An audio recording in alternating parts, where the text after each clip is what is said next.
Hello everyone, मेरा नाम है आदर्श सिंह और आप देख रहे हैं अपना पसंदीदा चैनल ज्ञानोदय कोचिंग क्लासेस।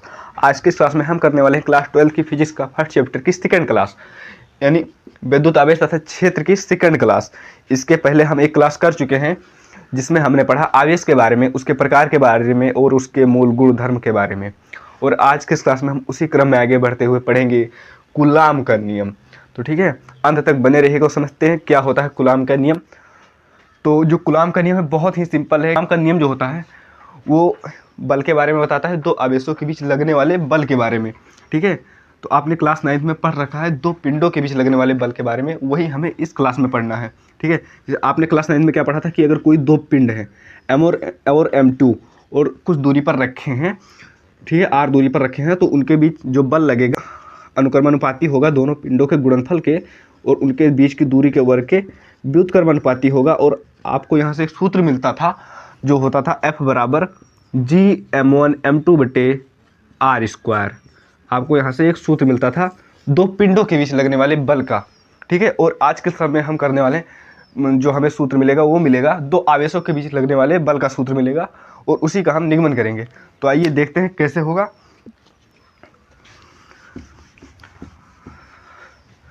तो हमारे जो कूलाम चर्चा है वो कहते हैं कि अगर कोई दो आवेश है, कहते हैं कि दो स्थिर आवेशों के बीच लगने वाला आकर्षण अथवा प्रतिकर्षण बल। अभी कैसे स्थिर आवेश होंगे अभी हम इसको बनाकर दिखाएंगे। ठीक है, इन्हीं दो स्थिर आवेशों के बीच लगने वाला आकर्षण अथवा प्रतिकर्षण बल उन आवेशों के गुणनफल के अनुक्रमानुपाती तथा उनके बीच की दूरी के वर्ग के व्युत्क्रमानुपाती। इसका मतलब क्या होगा कि कोई दो स्थिर आवेश है, अगर हमने मान लिया कि जो पहला आवेश है वो Q1 है और इससे कुछ दूरी पर रखा है दूसरा आवेश Q2। ठीक है, दूरी मान लेते हैं R है, माना इनके बीच की जो दूरी है वो R है। तो उसके बाद में कहते हैं कि जो इनके बीच बल लगेगा, ठीक है, आपने डायलॉग तो सुना होगा, गद्दी पर हम रहें चाहे मुन्ना, नियम स्वयं ही रहेगा।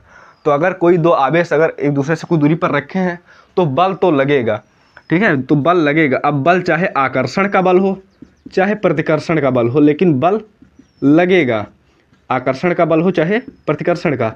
अब ये आवेश की प्रकृति पर निर्भर करेगा कि आकर्षण बल होगा कि प्रतिकर्षण बल। कूलाम चर्चा ने कहा जो बल लगेगा वो अनुक्रमानुपाती होगा दोनों आवेशों के गुणनफल के, यानी जो बल लगेगा F वो अनुक्रमानुपाती होगा दोनों आवेशों के गुणनफल के, यानी Q1 × Q2। और क्या बताया, जो आवेशों के गुणनफल के अनुक्रमानुपाती होगा और व्युत्क्रमानुपाती होगा उनके बीच की दूरी के वर्ग के, यानी उनके बीच की दूरी है R और दूरी का वर्ग हो जाएगा R²। और क्या बताया, दूरी के वर्ग के व्युत्क्रमानुपाती होगा। अब यानी दूरी का व्युत्क्रम क्या होगा, अगर हमें किसी का व्युत्क्रम लिखना होगा तो हम व्युत्क्रम मतलब होता है उल्टा। ठीक है, R² का उल्टा होगा 1/R²। तो क्या बताया कि जो बल लगेगा वो आवेशों के गुणनफल के अनुक्रमानुपाती होगा और व्युत्क्रमानुपाती होगा उनके बीच की दूरी के वर्ग के। ठीक है, तो यहाँ पर हमें दो समीकरण मिलते हैं। अगर हम इसको एक समीकरण मान लें और हम इसको सेकंड समीकरण मान लें, और अब हम इन दोनों को अगर गुणा कर दें तो ये दोनों इस तरह बन जाएगी F प्रोपोर्शनल Q1 Q2 ऊपर हो जाएगा Q1 × Q2/R², ये हो जाएगा।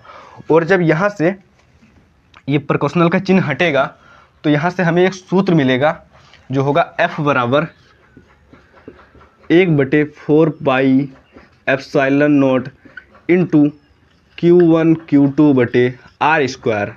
ठीक है, यहाँ से हमें ये सूत्र मिलेगा दो आवेशों के बीच लगने वाला बल का सूत्र। ठीक है, अब आपको पता है कि जो यहाँ पर Q1 Q2 हैं ये दोनों आवेश हैं, ये आवेश को रिप्रेजेंट करते हैं, और जो R² है इनके बीच की दूरी है, ये R दूरी को रिप्रेजेंट करता है। तो जो यहाँ पर ε0 है ये क्या है, ठीक है, तो हम बता दें कि जो ε0 है यहाँ पर ये है निर्वात की विद्युतशीलता। ठीक है, अभी इसको बताएंगे आगे कि विद्युतशीलता क्या होती है।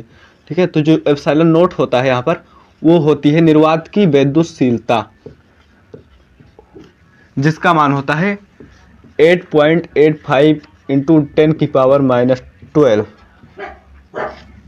और यहाँ पर 1/4πε0 का जो मान होता है वो होता है 9×10⁹ न्यूटन मीटर स्क्वायर प्रति कूलाम स्क्वायर। इतना होता है 1 बटे 4 पाई एप्सिलॉन नॉट। यानी अगर आपको न्यूमेरिकल में अगर कहीं आपको ये फॉर्मूला यूज करना है और आपको 1/4 पाई एप्सिलॉन नॉट इसमें आ जाता है, तो आपको 1/4 पाई एप्सिलॉन नॉट के स्थान पर ये मान रख देना होगा 9 × 10⁹ ठीक है।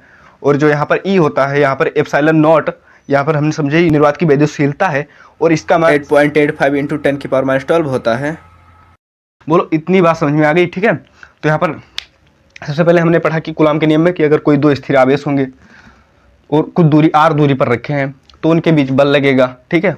और जो बल लगेगा वो दोनों आवेशों के गुणनफल के अनुक्रमानुपात समानुपाती होगा और उनके बीच की दूरी के वर्ग के व्युत्क्रमानुपाती होगा।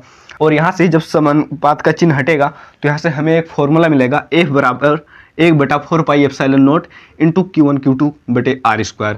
और यहाँ पर 1/4 पाई एप्सिलॉन नॉट जो होता है इसका मान होता है 9 × 10⁹ न्यूटन मीटर स्क्वायर पर कूलाम स्क्वायर।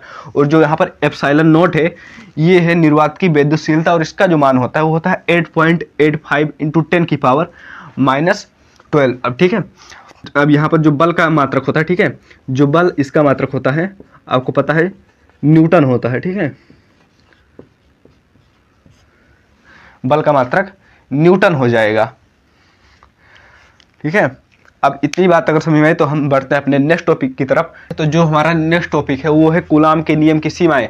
अभी हमने कूलाम के नियम के बारे में पढ़ा और अब हमें पढ़ना है कूलाम के नियम की सीमाएं। मतलब ऐसी कौन सी सिचुएशन है जहाँ पर कूलाम का नियम लागू होगा, ऐसी कोई सिचुएशन है जहाँ पर कूलाम का नियम लागू नहीं होगा। मतलब हमें पढ़ना है कूलाम के नियम के लागू होने की शर्तों के बारे में। तो यहाँ पर जो कूलाम के नियम के लागू होने की जो शर्तें हैं यानी कि जो लिमिटेशंस हैं वो 3 हैं, ठीक है। तो जो सबसे पहली शर्त है कि कूलाम के नियम कब लागू होगा, वो कूलाम का नियम केवल बिंदु आवेश के लिए लागू होता है। अब यहाँ पर बिंदु आवेश का क्या मतलब है, बहुत छोटा सा आवेश, ठीक है, बहुत छोटा सा आवेश, जो आवेश है बहुत छोटा सा है। यानी अगर आवेश छोटा है तभी कूलाम का नियम लागू होगा, अगर आवेश बड़ा है तो कूलाम का नियम लागू नहीं होगा, ठीक है। तो क्या आप समझ गए पहली पॉइंट, ठीक है। और सेकंड पॉइंट है वो है कूलाम का नियम में दोनों बिंदु आवेश एक दूसरे के सापेक्ष स्थिर होने चाहिए। मतलब अगर आवेश मान ली 2 आवेश हैं, ठीक है, Q1 Q2, और हमने क्या बताया था कि 2 स्थिर आवेशों के बीच लगने वाला बल के बारे में बताया था ना। तो यही अगर आवेश स्थिर हैं तभी कूलाम का नियम लागू होगा, अगर ये दोनों अगतिमान हैं तो लागू नहीं होगा। आवेश अगर स्थिर है तभी लागू होगा। और आपको बता दें जो पूरी यूनिट है स्थिर विद्युत की, इसमें हमें स्थिर आवेशों के बारे में ही अध्ययन करना है। तो जो आवेश होने चाहिए वो स्थिर होने चाहिए तभी कूलाम का नियम लागू होगा। और जो तीसरा और सबसे लास्ट पॉइंट है वो ये है कि कूलाम के नियम में दोनों बिंदु आवेशों के बीच की दूरी, यानी अगर दो बिंदु आवेश है Q1 और Q2 तो इनके बीच की जो दूरी है यानी r, वो r ज़्यादा मतलब कम से कम 10⁻⁻15 होनी चाहिए, ठीक है। एक बार फिर से बता दे रहे हैं कि जो सबसे पहली शर्त है कूलाम के नियम के लागू होने की वो ये है कि ये केवल बिंदु आवेश के लिए सत्य है, अगर आवेश बड़े हैं तो कूलाम का नियम लागू नहीं होगा। और जो दूसरा पॉइंट है वो ये है कि जो आवेश होने चाहिए एक दूसरे के सापेक्ष स्थिर होने चाहिए, अगर आवेश गतिमान है तो कूलाम का नियम लागू नहीं होगा। और जो तीसरा और लास्ट पॉइंट है वो ये है कि जो आवेश हैं उनके बीच की दूरी जो r है वो उसका मान 10⁻⁻15 मीटर से कम नहीं होना चाहिए, ठीक है, इससे कम नहीं होना चाहिए, नहीं तो कूलाम का नियम लागू नहीं होगा। तो ये थी कुछ कंडीशन जो कूलाम के नियम की सीमाएं थी, ठीक है, यानी कूलाम के नियम की लिमिटेशन थी। हमने पढ़ा कूलाम के नियम की सीमाओं के बारे में। तो आज की क्लास में हमने कूलाम का नियम को पूरा फिनिश कर लिया है। आगे की क्लास में हम विद्युत क्षेत्र रेखाएं, विद्युत क्षेत्र रेखाओं के गुण और विद्युत क्षेत्र की तीव्रता के बारे में पढ़ने वाले हैं। तो जुड़ना ना भूलें। मिलते हैं अगली क्लास में, तब तक के लिए धन्यवाद।